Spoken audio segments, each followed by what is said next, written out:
9:52 de la mañana, Lorenzo Ramírez, periodista económico. Lorenzo, muy buenos días.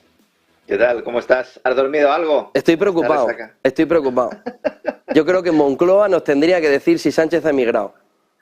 ¿Dónde está Sánchez? ¿Por qué no salió ayer a dar una explicación o algo? ¿Qué les ha pasado? ¿Pero dónde está Sánchez? ¿Ha emigrado? ¿Se ha ido de España o algo después de la derrota de ayer o qué?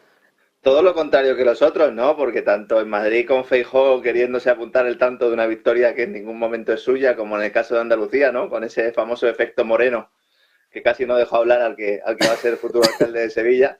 Ya dijo al final, bueno, le vamos a dejar hablar un ratillo, ya que ha ganado en las elecciones, ¿no? Pero sí, ahora es el momento. Bueno, aún así aquí también tenemos, que lo de los máquinas de ayer de Almeida es para echarle a comer aparte, ¿eh? Es decir, ¿qué le pasó en el backstage? ¿Qué tomó? Bueno, ya sabes, él quizás ese tipo de forma de ser y lo que él ha trasladado a la población, yo creo que ha llegado bastante, ¿no? El caso de Almeida, si piensas fríamente, Almeida era un tipo puesto ahí para perder. Era un tipo bajito, con poca gracia física, vamos a dejarlo así, un tipo que era el antipolítico, ¿no? Sí, pero mayoría absoluta, ¿eh? Exactamente, y ha conseguido barrer, mayoría absoluta, ha conseguido dejar fuera a Vox, que yo creo que es lo más destacable, ¿no? En el caso de Madrid.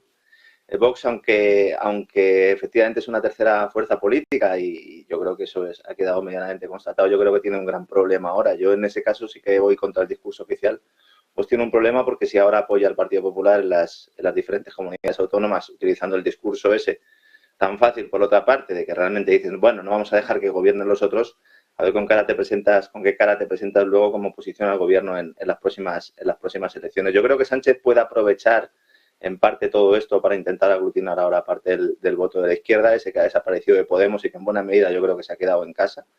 Y ahí es donde va a poner toda la carne en el asador, pero menudos meses nos esperan hasta las próximas generales, que yo creo, como bien dices, que Sánchez intentará alargar lo máximo posible. Alguno hablaba esta mañana en algún periódico español de adelanto electoral. Bueno, yo no creo que se produzca ese escenario ni de broma. ¿Cómo va a hacerlo? Claro, ahora es el peor momento para ello, ¿no? Así ¿Crees, Lorenzo, que ese movimiento Soros hacia España, de traernos todo lo malo de Venezuela hacia aquí, a través de Podemos, ayer empezó a terminar? Es decir, ayer empezó el punto final de Podemos en España, ayer empezó el punto final de todo ese intento de destruir España a través de un movimiento, de traer lo peor del movimiento de Chávez y de Maduro a España a través de todos estos. ¿Ayer puso el punto final? ¿O crees que esto no va a ser tan sencillo? Todo esto forma parte de una estrategia a largo plazo. Muchas veces nosotros, sobre todo en los países democráticos, estamos acostumbrados, o teóricamente democráticos, estamos acostumbrados a hacer análisis a corto plazo y la gente que toma las decisiones realmente las adopta a largo, ¿no? Todo lo que es el surgimiento del movimiento 15M fue un surgimiento completamente espontáneo. Luego eso se aglutinó y se utilizó a Podemos para recoger todo ese descontento y, como bien dices, para meter ese caballo de Troya de todas esas políticas que han llevado a Hispanoamérica a la situación lamentable en la que están.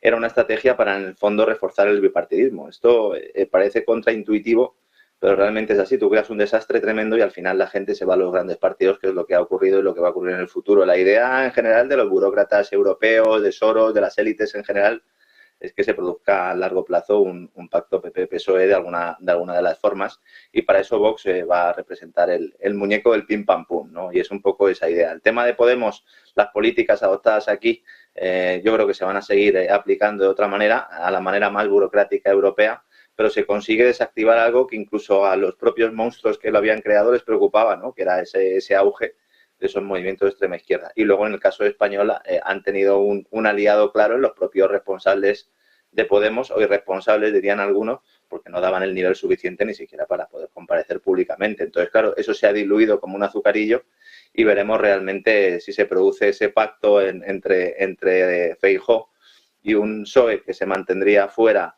del gobierno, pero facilitando esa investidura ya con Sánchez fuera de escena, o si realmente se va a un pacto con Vox, que yo creo que es la opción menos factible o que menos interesa a esos burócratas comunitarios. Pero está muy bien traído lo que comentas, de que realmente estamos viviendo operaciones exteriores, no estamos viviendo cosas que surjan espontáneamente en España, y cuando surgen, pues son dirigidas por determinadas élites, determinados poderes que algunos siguen pensando que no existen y que están actuando todos los días. Al final, la gran ventaja, la gran victoria del demonio es que hay algunos que piensan que no existe, ¿no? Pues esto es algo parecido. Entrando en el detalle del fin de semana, ya Ucrania dice que la contraofensiva está preparada, tiene 48 F-16. La OTAN ha hecho todo el movimiento de trasladarle todo lo que Zelensky más o menos le pedía que necesitaba para la contraofensiva, aunque es extraño porque hace 2 semanas dijo que iba para largo, Claro. y 2 semanas después dice que ya está preparada para hoy, mañana, pasado o como mucho esta semana, pero que la contraofensiva está en marcha. ¿Cuál es el papel de la OTAN en todo esto?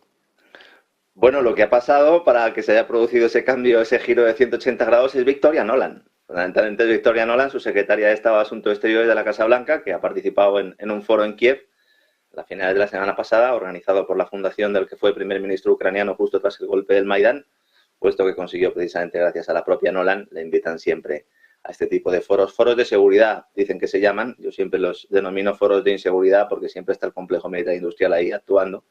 En aquel entonces, cuando el Maidán, esta señora era secretaria de Estado Adjunta para Asuntos Europeos y Euroasiáticos, dependiente directamente de la vicepresidencia de Biden, cargo desde el cual pues promovió activamente esas protestas contra el gobierno de Yanukovych, una señora cuyo marido es Robert Kagan, que es uno de los halcones más belicistas, y ambos han defendido siempre esos intereses del complejo militar de Estados Unidos. Yo hago estas consideraciones, yo sé que tú te lo sabes, Bittner, que tú te lo sabes, también mucha parte de nuestra audiencia, pero esto es muy importante para calibrar esas declaraciones que ha hecho en el foro en el que asegura que Estados Unidos lleva preparando la contraofensiva ucraniana desde hace varios meses.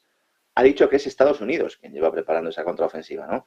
Esta mujer a veces yo creo que comete errores porque directamente ella considera o siente que es impune, ¿no?, cuando hace este tipo de declaraciones. Esta señora también en su momento hizo declaraciones sobre los laboratorios de armas biológicas en Ucrania que tenía la OTAN, y también en su momento pues aquella famosa llamada de teléfono, ¿no?, el que mandó a, vamos a ser educados, mandó a freír espárragos a la Unión Europea con ese fuck you EU, decía ella, ¿no?, con el tema del Maidán, ¿no? Esto es una confesión bastante grave, aunque su contenido sea evidente, y abre la puerta a utilizar los juegos de guerra que la OTAN desarrolla ahora en Europa. Esto es muy relevante, la gente no lo conoce. Ahora mismo hay unos ejercicios de guerra, digo ejercicios, juegos de guerra y no guerras secas, porque resulta que en Europa comienza otro de esos juegos de guerra que sirven de excusa para realizar atentados de falsa bandera, para dar cobertura a determinados ejércitos de algunos países. Esperemos que este no sea el caso, aunque hay personal militar que está muy preocupado por esta posibilidad, sobre todo personal militar de España, con el que yo he hablado personalmente. Me estoy refiriendo a unos ejercicios que se denominan Air Defender 2023. Acabas de mencionar el caso de los cazas. Ahora mismo comienzan unos ejercicios que van a tener lugar entre el 12 y el 23 de junio y que son, según indica la OTAN, los mayores maniobras que va a realizar la alianza desde su creación. Y en estas maniobras las fuerzas aéreas alemanas van a llevar el papel protagonista, dado que el principal objetivo es demostrar, dicen ellos, la capacidad de las fuerzas aéreas de Estados Unidos también para posicionarse rápidamente en una intervención en Europa. Un ejercicio que, según admiten mandos militares alemanes, tiene mucha relación con la guerra de Ucrania. Entonces vamos a tener 10.000 efectivos de 24 países que se van a entrenar bajo condiciones simuladas, dicen ellos, de escenarios complejos, sobre todo en Alemania, en Polonia, en República Checa y en los países bálticos. Es decir, donde está ahora mismo todo el meollo. Entonces, el escenario operativo, el juego que ellos realizan, es que se produce una activación virtual del artículo 5 del Tratado del Atlántico Norte, es decir, aquel que indica que en el caso de que se ataque a un país miembro, la alianza debe actuar. Fíjate, esto es jugar con gasolina en una fábrica de mecheros. Pocas horas después de que Nuland participara en este foro, es cuando el gobierno de Ucrania dice estar listo para la contraofensiva. Y entonces utiliza la británica BBC para manifestarlo, ¿no?, dejando atrás esas dudas que comentabas antes de que exponían altos mandos militares del régimen de Kiev, indicando que no tenían capacidad para lanzar una operación de amplio calado, ¿no? Entonces, uno de los principales objetivos es el oleoducto Druzhba, precisamente el que ha montado todo el lío con Hungría, porque es el que suministra petróleo a Hungría, también a otros países, y que ya ha comenzado a sufrir ataques en las últimas horas. De hecho, el sábado 2 drones se hicieron blanco en una estación, ¿no?, situada al noroeste de Moscú, que sirve precisamente al citado oleoducto. Y también se están realizando incursiones en la frontera rusa, además de las famosas de la semana pasada, promovidas por inteligencia ucraniana y utilizando armamento norteamericano. Es algo que preocupa mucho al Pentágono, porque saben que si en algún momento se produce alguna detención de estos grupos, que Rusia considera terroristas, se puede exponer que parte de ese armamento que en teoría tendría que tener Kiev se lo están dando a estos grupos que al final también dependen de esa inteligencia ucraniana, ¿no?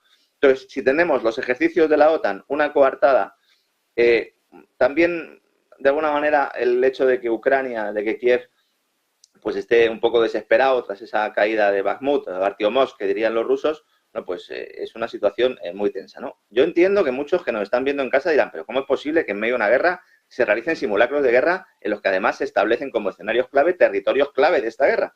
Bueno, pues la idea normal es que los simulacros se realicen en zonas donde no hay enfrentamientos bélicos. Para eso se hacen simulacros, ¿no? ¿Por qué? Porque en caso contrario puede considerarse una acción de guerra por parte de los países implicados. Ojalá que no suceda nada, insisto, y que dentro de unos meses podamos ver esto como una simple anécdota, pero lo cierto es que es muy probable que los equipos de operaciones especiales, los Black Ops, realicen intervenciones que podrían ayudar en esta contraofensiva y darle esa potencia que el propio ejército de Kiev mostraba hace unas semanas que no tenía, ¿no? De la que carecía, ¿no?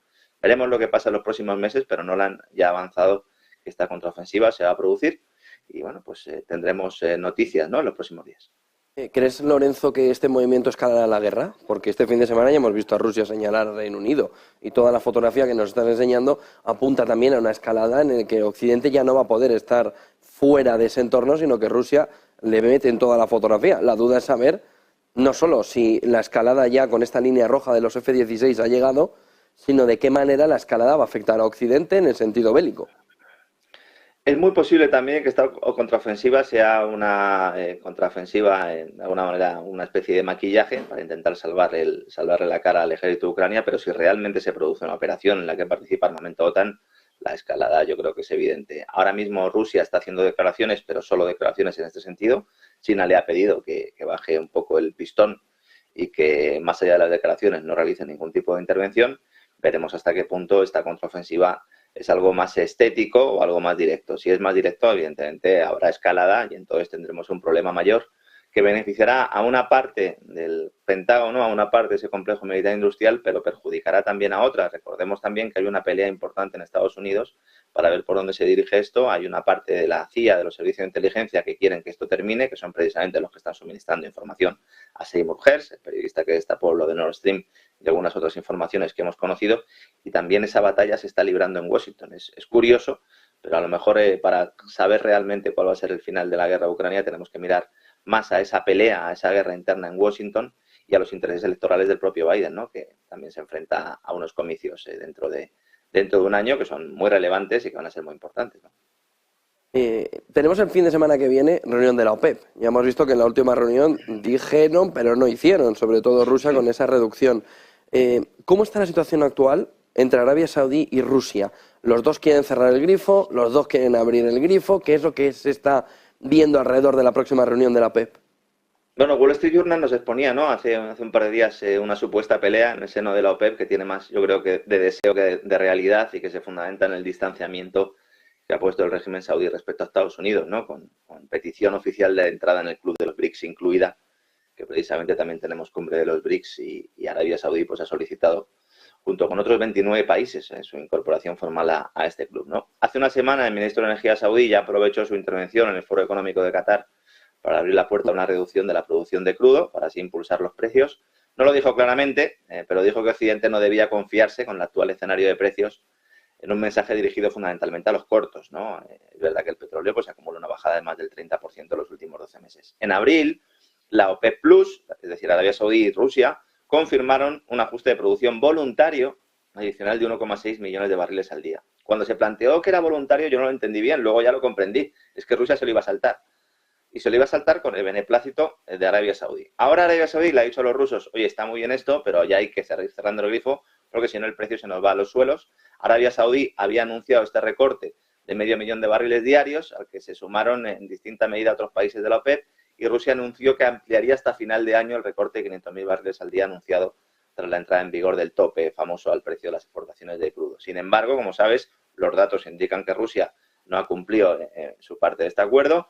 En estos momentos está vendiendo más petróleo que antes de la intervención en Ucrania y la razón es evidente, al tener que aplicar descuentos a los barriles, no tanto por el tope impuesto por el G7, sino por la necesidad de atar a sus clientes chinos e indios, fundamentalmente, pues los rusos necesitan vender más volumen que antes para tener los mismos ingresos.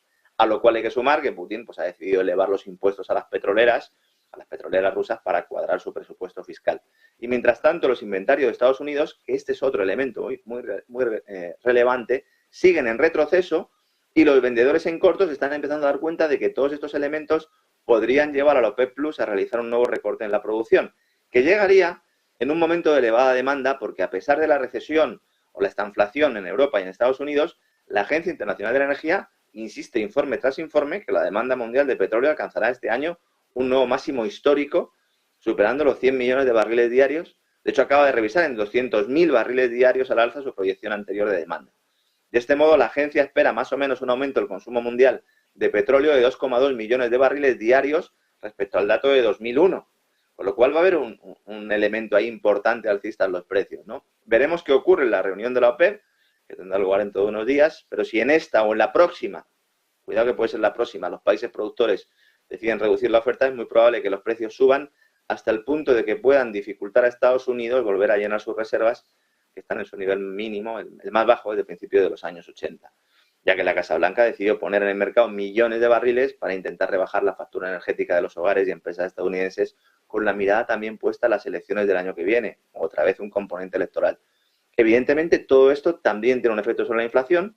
Podría obligar a la Reserva Federal a realizar alguna subida de tipos adicional si suben los precios del petróleo, algo que además vuelve a estar sobre la mesa después de conocer hace unos días ese dato del índice de precios de gasto de consumo personal, que es el que le gusta a la Reserva Federal para monitorizar la inflación y que ha subido no solo en términos interanuales, sino también intermensuales, ¿no?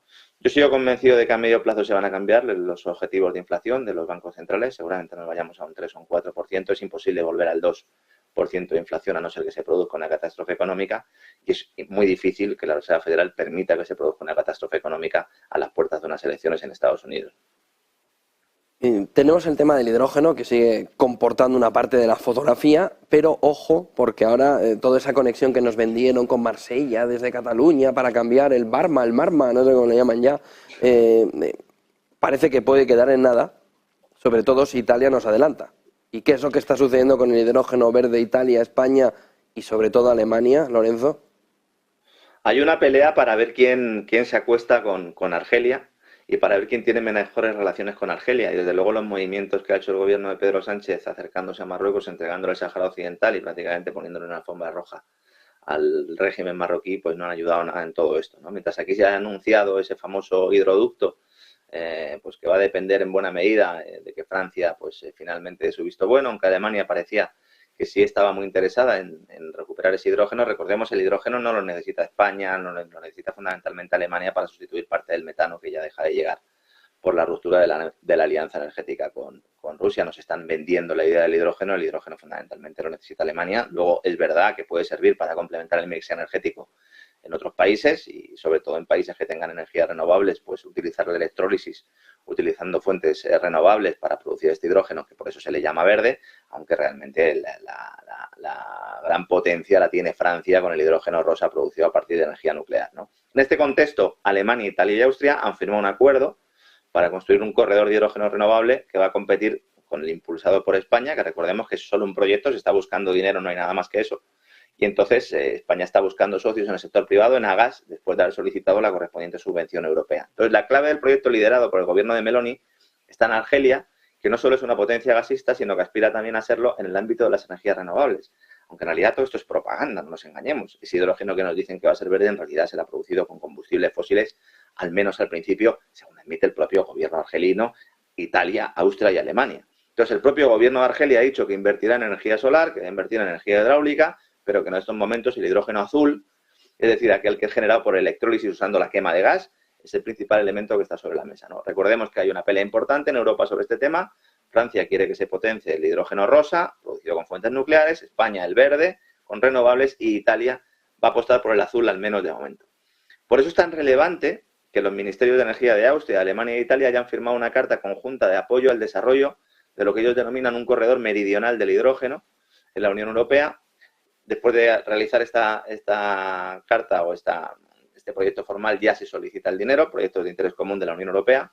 El proyecto se llama South 21, South 21.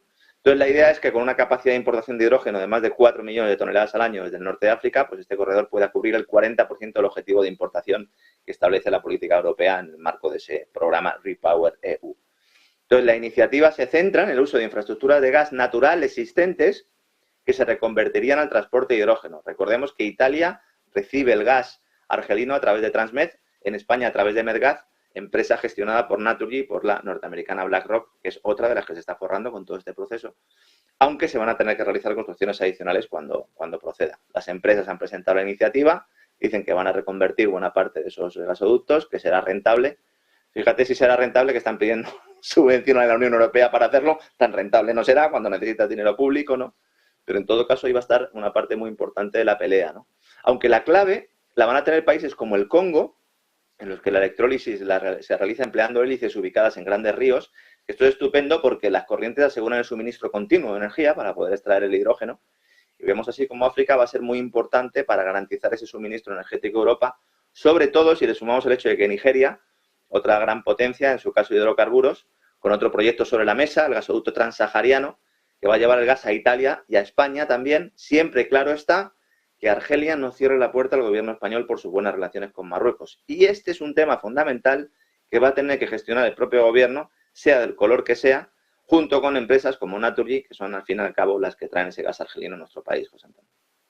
Y no hay día que la Agenda 2030 no nos entre en escena. Lorenzo, soga verde, que tú sueles decir muy a menudo, también en la agricultura de Estados Unidos, porque John Kerry se le ha escapado, cuando yo creo que no quería decirlo, que el modelo confiscatorio venezolano pues también tiene que estar alrededor de esa Agenda 2030, ¿no?